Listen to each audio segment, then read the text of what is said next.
Good morning students, welcome once again in our classes. हमारी class में एक बार फिर से आप सबका स्वागत है, वेलकम है। सो लेट्स स्टार्ट और chapter 2 structure of atom and we already discuss some of the concepts and let's start our today's session. Next, in this session we are going to discuss emission and absorption spectra. So we already know about what is spectra or what is spectrum. Spectrum means colours, colour जो हमको दिखाई देते हैं rainbow, उस type से हम इसको spectrum बोलते हैं। The spectrum of radiation, radiation means light.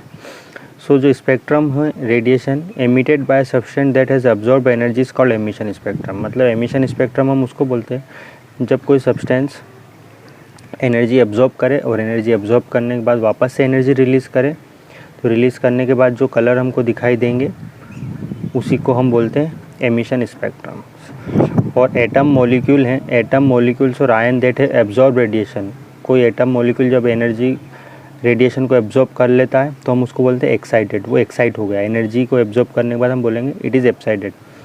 To produce an emission spectrum energy supplied, emission spectrum produce करने के लिए हम एनर्जी देंगे सैंपल को, या तो उसको हीट करेंगे, गर्म करेंगे, या इरेडिएट करेंगे it and the wavelength of the radiation emitted as to sample give up the absorb energy recorded. और जब वो एनर्जी को रिलीज़ करेगा तो उसको हम रिकॉर्ड कर लेंगे कौन सी एनर्जी उसने एब्जॉर्ब करी थी और कौन सी वो रिलीज़ कर रहा है। So absorption spectrum is like a photographic negative of emission spectrum. Absorption spectrum क्या होता है? एक फोटोग्राफिक नेगेटिव की तरह होता है। एमिशन स्पेक्ट्रम एक कंटिन्यूस का प्लूरल है, continuum of radiation is pass through sample which absorb radiation certain wavelength.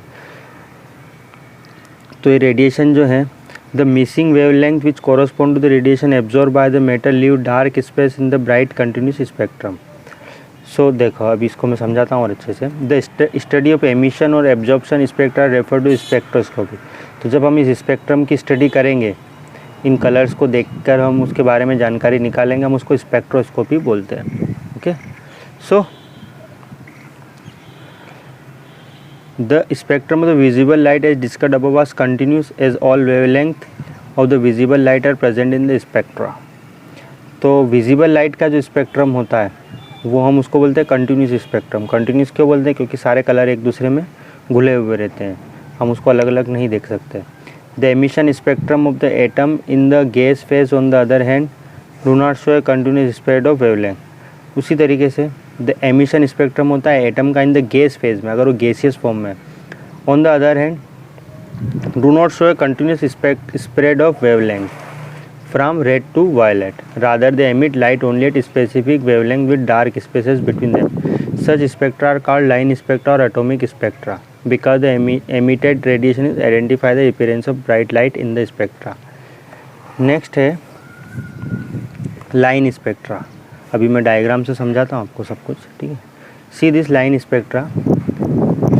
Line spectra of great interest in study of electronic structure. Each element has a unique line spectrum. Her element का एक unique line spectrum होता है। The characteristic line in an atomic spectra can be used in chemical analysis to identify unknown atom in the same way as fingerprint are used to identify people। देखो line spectrum जो होता है वो बहुत ही important है। जैसे fingerprint किसी आदमी की पहचान होते हैं, उसी तरीके से जो लाइन स्पेक्ट्रा है ये हर एलिमेंट के लिए यूनिक होता है। तो एलिमेंट के बारे में कौन सा एलिमेंट है इसके पता लगाने के लिए हम इस लाइन स्पेक्ट्रम का यूज़ करते हैं। जैसे फिंगरप्रिंट से किसी भी आदमी की पहचान की जा सकती है कि ये फिंगरप्रिंट किसका है, उसी तरीके से लाइन स्पेक्ट्रम से किसी भी एलिमेंट का पता लगा सकते हैं ये कौन सा एलिमेंट है, ठीक है। The exact matching of lines of the emission spectrum the atom of a known element with lines from unknown sample quickly establish the identity of the latter. German chemist Robert Bunsen was one of the first investigators to use line spectra to identify element like rubidium, caesium, thallium, indium, gallium and scandium were discovered when their minerals were analyzed by spectroscopic method। ये जो element के नाम लिखे rubidium, caesium, thallium, indium, इनको उनके spectrum से ही पहचाना गया था कि ये कौन से हैं। The element helium was discovered in the sun by spectroscopic method. जो सन के अंदर जो स्पेक्ट्रम होता है, सॉरी सन के अंदर जो हीलियम है उसके बारे में हमको स्पेक्ट्रोस्कोपिक मेथड से ही पता चला है। ठीक है, अब देखो ये दोनों तरह के स्पेक्ट्रम, आप ये कलर्स देखो यहाँ से, see this diagram, see first of all देखो दिस इज़, ये यहाँ पर ए वाला है, ये एमिशन स्पेक्ट्रम के लिए है ये वाला डायग्राम, और ये नीचे वाला बी वाला ये एब्जॉर्प्शन स्पेक्ट्रम के लिए। तो देखो दिस इज़ एक्साइटेड सैंपल, ये सैंपल है हमारा, मतलब इसमें कोई केमिकल है जो कि एक्साइटेड है। अब मैंने बताया था आपको एक्साइटेड किसको बोलते हैं। एक्साइटेड मीन जब उसको हम एनर्जी दे देंगे तो वो एक्साइट हो जाएगा, है ना। उसको एनर्जी दे देंगे या तो उसको गर्म कर देंगे या उसको उसके ऊपर लाइट डालेंगे तो वो एक्साइट हो जाएगा, है ना। ये एक्साइटेड एटम है जिसको हमने हीट किया है। उसके बाद जब ये एक्साइट होगा तो ये थोड़ी देर बाद ठंडा होगा मतलब ये एनर्जी को रिलीज़ करेगा। तो ये एनर्जी देखो यहाँ से रिलीज़ हो रही है। इसके बाद हम इसको प्रिज्म से पास करेंगे। ठीक है, ये प्रिज्म है, ये लाइट इसने छोड़ी, इससे प्रिज्म से पास हुई। प्रिज्म से पास होने के बाद ये इस तरह से कलर शो करेगी। यहाँ पर ये फिल्म और डिटेक्टर लगा हुआ रहता है, दिस इज़ फिल्म और डिटेक्टर जो पता लगाएगा। अब देखो ये फिल्म और डिटेक्टर, ये इस तरह से हमको ये एमिशन स्पेक्ट्रम देखा, देखो ब्लैक कलर का दिख रहा है, ये देखो ये कलर है यहाँ पर। इस कलर में आपको शायद दिख नहीं रहा होगा ठीक से, थोड़ा बड़ा करता हूँ, देखो ये देखो ये कलर है और ये बीच में ब्लैक सी डार्क आपको लाइन दिखाई दे रही है। जो डार्क ये जो लाइन दिखाई दे रही है इस वाले में देखेंगे डार्क कलर, ये ठीक से दिख नहीं रहा है। ओके, तो इसके ये जो ब्लैक कलर है इसके अंदर हल्की हल्की कुछ लाइनें दिखाई दे रही है कलर वाली, है ना। तो ये जो लाइन आपको दिखाई दे रही है इनको हम बोलते हैं बैंड्स। क्या बोलते हैं इनको? बैंड्स। और इस तरह का स्पेक्ट्रम जब दिखता है तो इसको हम बोलते हैं एमिशन स्पेक्ट्रम। ओके, नेक्स्ट देखो absorption spectrum. What is absorption spectrum? See this, ये देखो ये हमारा सैंपल है, ये वाइट लाइट और सोर्स है ना, ये वाइट लाइट और सोर्स है।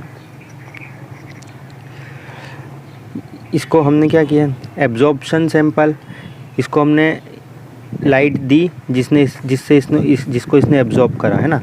फिर इसको हमने प्रिज्म से पास करा, यहाँ पे फिल्म और डिटेक्टर आपको दिखाई देगा। तो ये एब्जॉर्प्शन स्पेक्ट्रम कुछ ऐसा दिखाई देगा। देखो यहाँ से तो ब्लैक है, यहाँ पे कलर दिखाई दे रहे हैं। इस कलर में देखो बीच बीच में ये डार्क लाइनें दिखाई दे रही है। ओके, तो ये जो डार्क लाइनें दिखाई दे रही हैं आपको, इस डार्क लाइन को इन्होंने क्या करा, एब्जॉर्ब कर लिया इस सैंपल ने। ये जो डार्क लाइनें हैं इस वाली वेवलेंथ को इसने एब्जॉर्ब कर लिया है। तो ये इस तरह का स्पेक्ट्रम आपको एब्जॉर्प्शन स्पेक्ट्रम कहलाता है।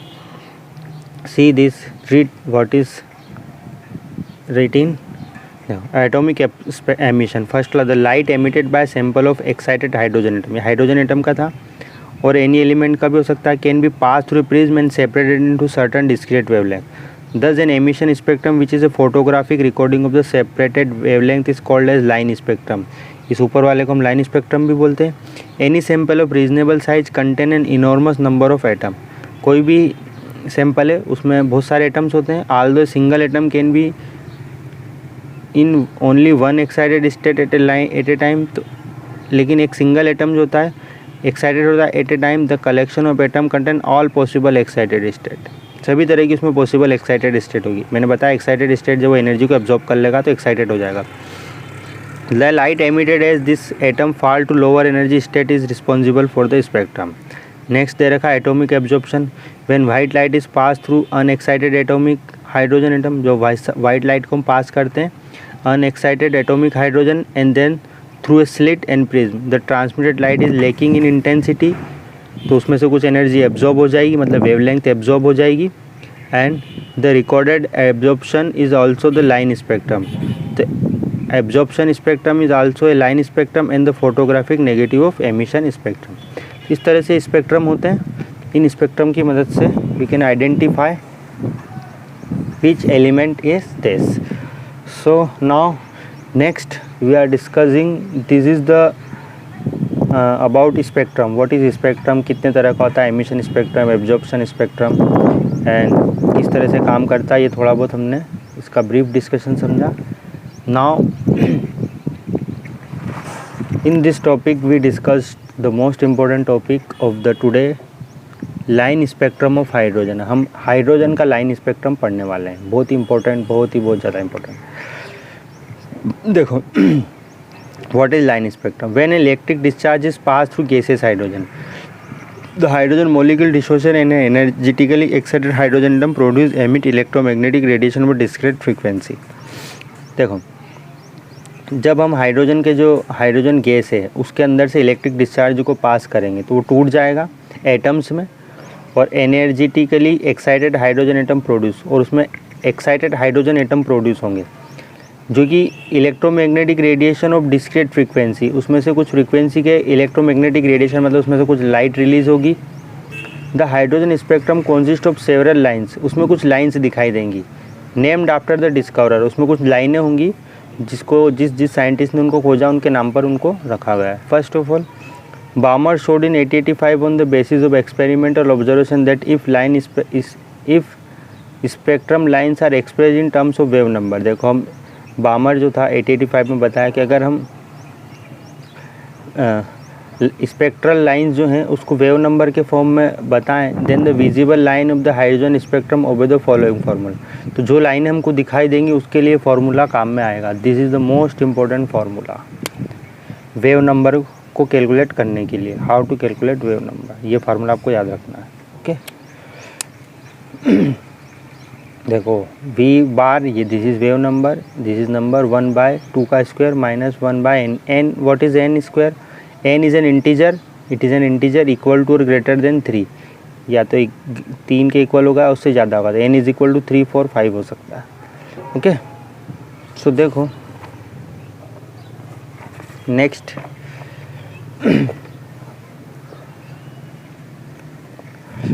तो the series of line described by this formula are called Balmer series. इस फार्मूले से जो लाइन डिस्क्राइब होंगे हम उसको बामर सीरीज में बोलेंगे। The Balmer series of line are the only lines in the hydrogen spectrum which appear in the visible region of electromagnetic spectrum.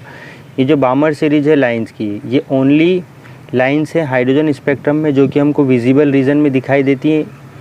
उसके बाद the Swedish spectroscopic Johannes Rydberg noted that all series of line in the hydrogen spectrum could be describe by the formula. वो जो formula था वो सिर्फ बामर series के लिए था, और ये जो फार्मूला ये सभी लाइनों के लिए है। सभी तरह की लाइन्स हम कैलकुलेट कर सकते हैं हाइड्रोजन स्पेक्ट्रम की। कितने तरह की लाइन्स होंगी, उनका वेव नंबर क्या होगा। See this formula, v nu bar is equal to this number 109.677 1/n1 square minus 1/n2 square, this is square. Okay, centimetre inverse. n क्या है 1, 2, 3, एंड n2 क्या है n+1, मतलब जब ये n की वैल्यू अगर 1 होगी तो n2 की वैल्यू उससे 1 ज़्यादा होगी। ओके, या 2 ज़्यादा भी हो सकती, 3 भी ज़्यादा हो सकती, कितनी भी होगी। सी दिस द वैल्यू, ये जो वैल्यू है 109.67 centimetre inverse is called Rydberg constant. इसको हम रेबर्ग कांस्टेंट के नाम से भी जानते हैं फॉर द हाइड्रोजन, सिर्फ हाइड्रोजन के लिए। ये जो वैल्यू है इसको हम बोलते हैं Rydberg constant. The first 5 series of line that correspond to n is equal to 1, 2, 3, 4, 5 are known as.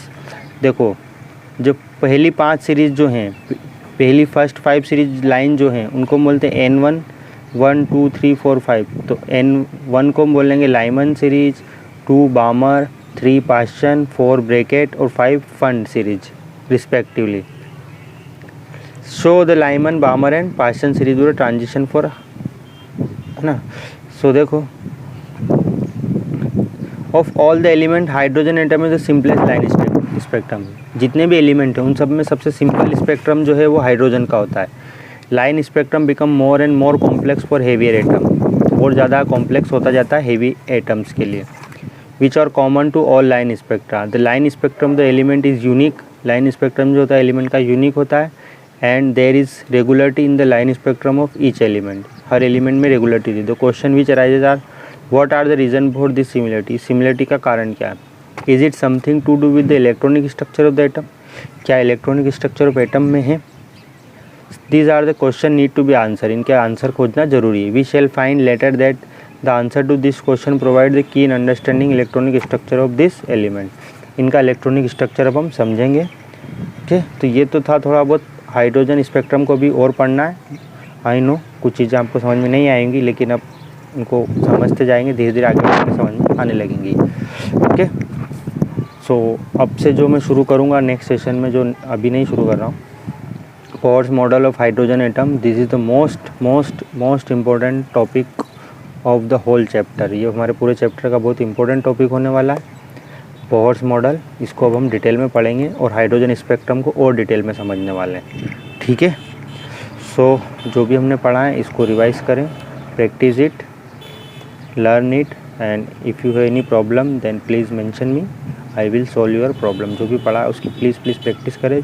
जो समझ में नहीं आ रहा है फिर मुझसे पूछे, पहले उसको पढ़ने की कोशिश करें, उसके बाद मुझसे पूछे। बिना पढ़े मत बोल देना कि समझ में नहीं आ रहा है, ठीक है। पहले पढ़ें, उसको 2-3 बार रीड करें बुक से, आएगा समझ में, ओके। सो आज के लिए इतना ही।